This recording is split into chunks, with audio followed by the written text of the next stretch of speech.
Salut tout le monde et bienvenue à Rock Plus ETC. Aujourd'hui, je fais la critique du dernier album des Beatles. En réalité, il s'agit de l'album qui complète la discographie des Beatles, car pour le dernier album officiel, Let It Be. Et puis, on a décidé de sortir cet album-là, qui est une compilation, Beatles Past Masters, qui est une compilation de tout ce qui était sorti en singles ou en EP. Donc, toutes les chansons qui n'étaient pas parues sur les albums officiels finalement. Et ce que je vous montre là, bon, c'est la réédition de 2009, je crois, en tout cas des années 2000. Je pense bien que c'est 2009. En 2009, on a réédité l'album. Donc, c'est une compilation double, un album double, mais à l'époque, quand cet album-là est sorti la première fois, en 1987 ou 1988 plutôt, l'album était sorti sous format de 2 volumes, le volume 1 et le volume 2.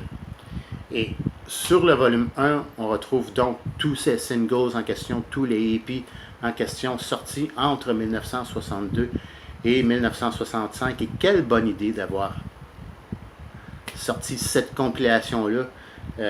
Avec cette idée-là, on n'a plus besoin, donc, si on veut entendre tout ce qui n'est pas sorti sur les albums, tout ce qui est singles ou EP, on n'a plus besoin de se lever de notre fauteuil, de mettre la face 1 du 45 tours et ensuite de se relever, de mettre la face 2 et ainsi de suite pour chaque singles, chaque 45 tours. Donc, très bonne idée.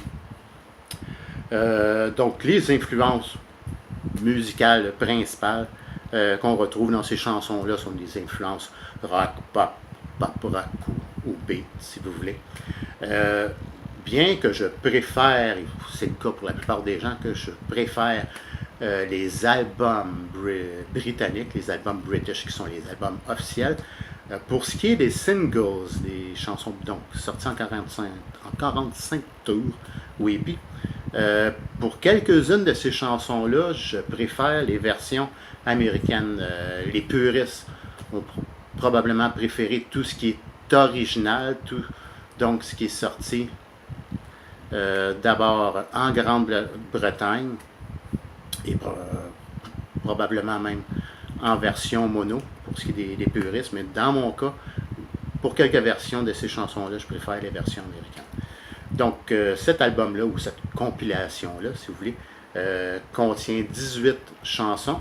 Et étant donné que j'ai une opinion différente pour le disque 1 ou le volume 1, si vous voulez, que j'ai une opinion différente pour les 2 volumes en question, c'est pourquoi j'ai décidé de faire 2 parties pour cette vidéo-là. Et je vais commencer donc avec le disque 1 ou le volume 1, si vous préférez. Donc, l'album débute avec Love Me Do. Et cette version-là, bon, c'est la version originale, donc celle sur laquelle Ringo joue, car sur la version de Please Please Me, eh bien, George Martin avait fait appel à Andy White et on avait relégué Ringo au maracas. Bon, la version originale est tout aussi bonne, malgré la simplicité des paroles. L'harmonica donne beaucoup de charme à la chanson. Bon, je donnerais un 9 sur 10. Chanson suivante qui est From Me to You. Autre bonne chanson. J'aime bien, comme Paul dit dans l'anthologie, la partie du milieu, le pont qu'on appelle. Quand on entend I got arms that long to kiss you. Quelque chose, je ne me souviens pas des paroles exactement. J'aime bien cette partie-là. Je lui donnerais un 9 sur 10. Chanson suivante qui est Thank You Girl. J'aime bien la mélodie en général, l'harmonica. Mais je préfère, c'est un exemple justement de chanson dont je préfère la version américaine parue sur le Beatles Second Album. Je lui donnerais quand même un 9 sur 10 facilement. Chanson suivante qui est She Loves You, bon, qui est un classique. Chanson très accrocheuse, chanson très dynamique. J'aime beaucoup la batterie dans cette chanson-là. Et c'est un 10 sur 10. Chanson suivante qui est I'll Get You. J'aime à peu près tout de la chanson, même si les paroles c'était très simples, très innocent à cette époque-là. J'aime beaucoup la mélodie, l'harmonica, et je lui donne un 10 sur 10.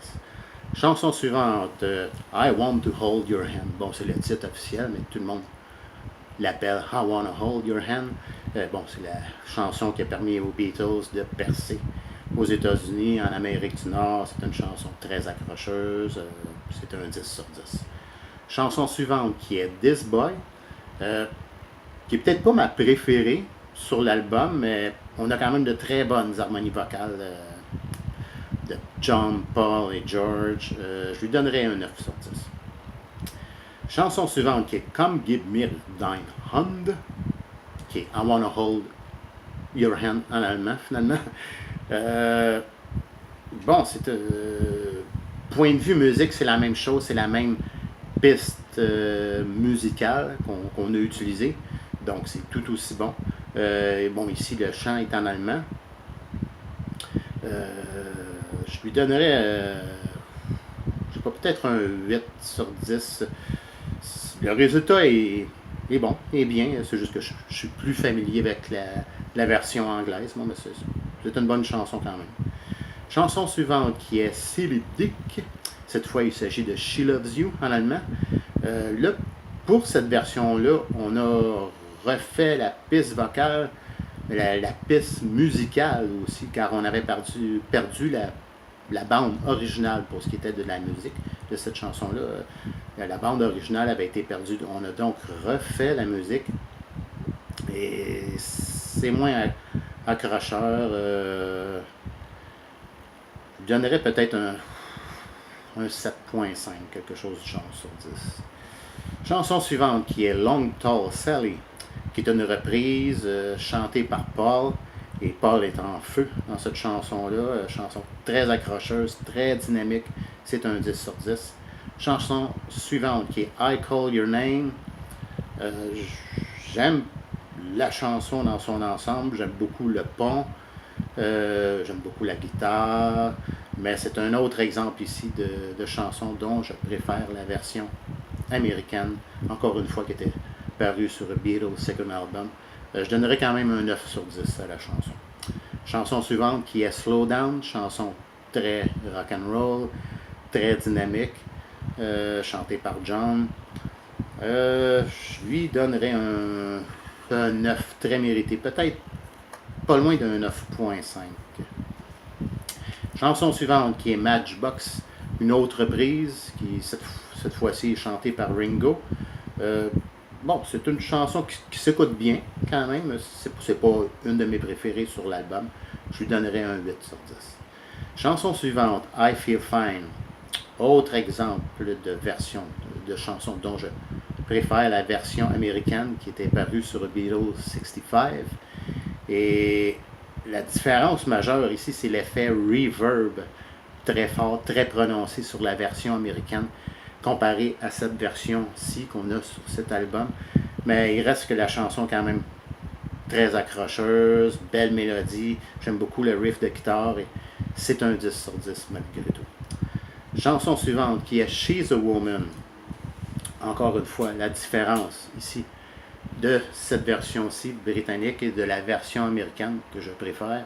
Pour ce qui est de la version américaine, encore une fois, on a un effet reverb très prononcé qui fait toute la différence à mon point de vue. Donc pour la version originale, ici sur Passmaster, je donnerai un 9 sur 10. Chanson suivante qui est Bad Boy, chanson de John, chanson très rock'n'roll, très accrocheuse.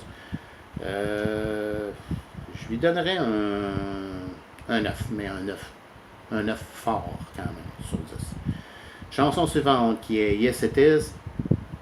Encore une fois, toujours mon point de vue personnel pour la version américaine de cette chanson-là parue sur Beatles 6. On a plus d'effet reverb, peut-être pas d'effet reverb, mais je dirais plus un effet écho qui est un peu plus prononcé. Bon, c'est quand même une belle chanson. Je lui donnerais un 9, mais un 9 fort sur 10. Et finalement, la dernière chanson qui est I'm Down, qui était comme le B-side, le côté B de Help. Bonne chanson rock, chanté par Paul. Je lui donnerais probablement un 9 sur 10. C'est pas parfait, mais c'est quand même une bonne chanson.